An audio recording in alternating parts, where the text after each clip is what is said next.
देखिए, हम सब ये तो जानते हैं कि भारत को पॉलिटिकली आज़ाद हुए 70 साल से ज़्यादा हो गए हैं। और हाँ, हम एक आज़ाद देश के नागरिक हैं, इसमें कोई शक नहीं। पर एक सवाल है जो सोचने लायक है। क्या हम सब सच में, मतलब पूरी तरह से आज़ाद हैं?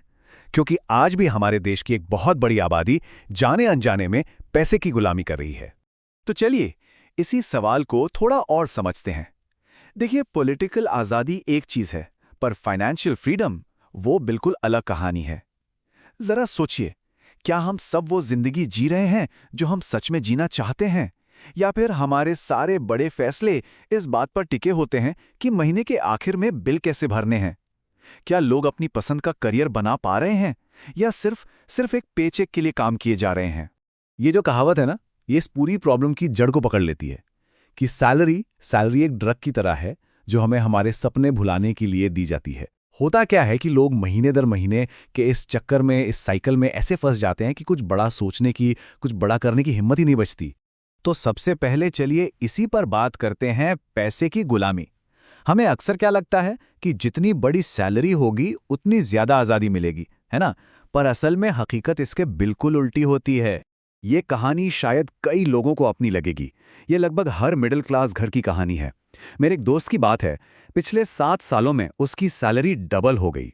डबल। लेकिन उसकी फाइनेंशियल कंडीशन वो आज भी ठीक वैसी ही है जैसी 7 साल पहले थी। महीना खत्म होते होते अकाउंट खाली, और जिस जॉब में वो है उसमें उसे जरा भी खुशी नहीं मिलती। पर क्या करें, ईएमआई और बिल भरने की जो मजबूरी है वो उसे वहीं फंसाए हुए है। तो यहाँ सबसे जरूरी बात यह है कि सिर्फ इनकम का बढ़ना सल्यूशन नहीं है। तो सवाल ये उठता है कि आखिर ऐसा होता क्यों है? कहाँ है इस प्रॉब्लम की असली जड़? सोचिए, हमें कभी भी स्कूल या कॉलेज में पैसे के बारे में कुछ क्यों नहीं सिखाया जाता? चलिए इसकी जड़ तक चलते हैं। इसकी जड़ें हैं इंडस्ट्रियल रेवोल्यूशन में। आज का जो हमारा एजुकेशन सिस्टम है ना, उसे उस वक्त फैक्ट्रियों के लिए अच्छे स्किल्ड कर्मचारी बनाने के लिए डिज़ाइन किया गया था। मतलब इसका मेन मकसद था अच्छे एम्प्लॉयज़ तैयार करना, ना कि ऐसे लोग जो फाइनेंशियली इंडिपेंडेंट होकर सोच सकें। सिस्टम को ऐसा बनाया गया कि लोग सवाल करने के बजाय बस ऑर्डर फॉलो करना सीखें और एक अच्छे कर्मचारी बन जाएं। और जो मशहूर लेखक हैं रॉबर्ट कियोसाकी, वो तो इससे भी एक कदम आगे जाकर कहते हैं कि हमारा एजुकेशन सिस्टम हमें गरीब रहना सिखाता है। उनके हिसाब से हमें ये तो खूब सिखाया जाता है कि पैसे के लिए काम कैसे करना है, लेकिन ये कोई नहीं सिखाता कि पैसे से अपने लिए काम कैसे करवाना है। और बस यही हमारी सारी फाइनेंशियल प्रॉब्लम्स की जड़ है। पर अच्छी खबर यह है कि जब प्रॉब्लम पता हो तो सल्यूशन ढूंढना भी आसान हो जाता है। और पैसे की इस गुलामी से आज़ाद होने का एक बहुत ही सीधा, सरल 3 स्टेप का रास्ता है। तो चलिए देखते हैं कि ये कैसे काम करता है। तो ये हैं वो 3 स्टेप्स। पहला, अपने फाइनेंशियल गोल्स बिल्कुल क्लियर कट तरीके से तय करना। दूसरा, लगातार कंसिस्टेंटली सेव और इन्वेस्ट करना। और तीसरा, जो सबसे ज़रूरी है, डिसिप्लिन और पेशेंस बनाए रखना। अब देखिए, इस सुनने में तो बहुत सिंपल लगते हैं ना, लेकिन इन्हें असल ज़िंदगी में निभाना, बस वही सबसे बड़ा चैलेंज है। इस पहले स्टेप की पावर को समझने के लिए ग्रैंड सबाटियर की कहानी एक कमाल का एग्जाम्पल है। सोचिए, 24 साल की उम्र में उन्हें नौकरी से निकाल दिया गया। उनके बैंक अकाउंट में थे सिर्फ $2.26। बस उस दिन उन्होंने एक ऐसा गोल सेट किया जो सुनने में बिल्कुल इम्पॉसिबल लगता था, कि अगले 5 सालों में वो $1 मिलियन कमाएंगे और फाइनेंशियली फ्री होंगे। और जानते हैं क्या हुआ? अपनी जबरदस्त मेहनत से उन्होंने ये कर दिखाया। ये कहानी हमें बताती है कि एक क्लियर गोल होना कितना। अच्छा, अब आते हैं दूसरे स्टेप पर, सेविंग और इन्वेस्टिंग। लोगों में एक बहुत बड़ा मिथ है कि यार, इन्वेस्ट करने के लिए तो बहुत मोटी सैलरी चाहिए। पर ऐसा बिल्कुल नहीं है। असली जादू बड़ी रकम में नहीं है, असली जादू है कंसिस्टेंसी में। मतलब लगातार इन्वेस्ट करते रहने में।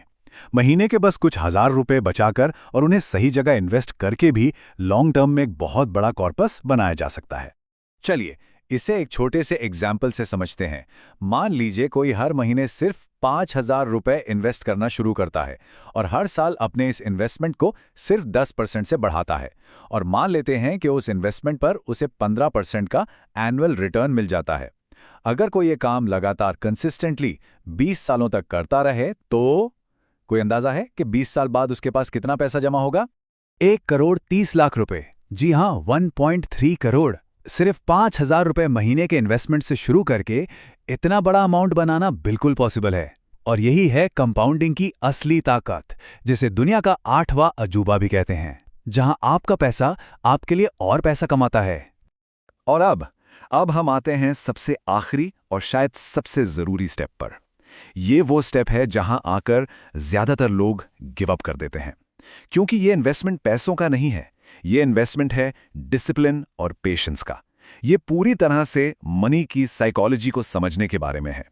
आपको एक बहुत ही इंटरेस्टिंग सर्वे के बारे में बताता हूं जो अमेरिका में हुआ था। सवाल बड़ा सिंपल था, पिछले 20 सालों में सबसे सक्सेसफुल इन्वेस्टर्स कौन रहे हैं? मतलब वो कौन लोग थे जिन्होंने अपने इन्वेस्टमेंट पर सबसे ज्यादा रिटर्न्स कमाए? और इसका जो जवाब आया ना, वो सच में हैरान कर देने वाला था। सर्वे में ये पाया गया कि सबसे ज्यादा रिटर्न कमाने वाले लोग वो थे जो अपना इन्वेस्टमेंट करने के बाद गुजर गए थे। सुनने में कितना अजीब लगता है ना, पर इसके पीछे की साइकोलॉजी समझिए।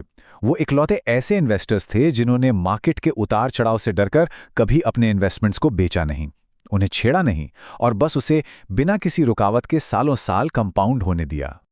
और ये जो कहावत है ना, ये इस पूरी बात का निचोड़ है कि आज ज्यादातर लोग फाइनेंशियली स्ट्रगल इसलिए कर रहे हैं क्योंकि किसी को भी धीरे धीरे अमीर नहीं बनना। सबको इंस्टेंट रिजल्ट्स चाहिए रातों रात। लेकिन वेल्थ क्रिएशन में, दौलत बनाने में वक्त लगता है। Amazon जैसी कंपनी को भी अपना पहला प्रॉफिट कमाने में 15 साल लग गए थे। तो डिसिप्लिन और पेशेंस, यही सफलता की असली चाबी है। तो अब असली सवाल यही है, क्या हम सब पैसे की इस गुलामी से बाहर निकलकर फाइनेंशियल फ्रीडम के सफर पर चलने के लिए तैयार हैं? क्या हम सब धीरे धीरे अमीर बनने की इस मेंटालिटी को अपनाने के लिए तैयार हैं? फैसला हम सबको खुद करना है।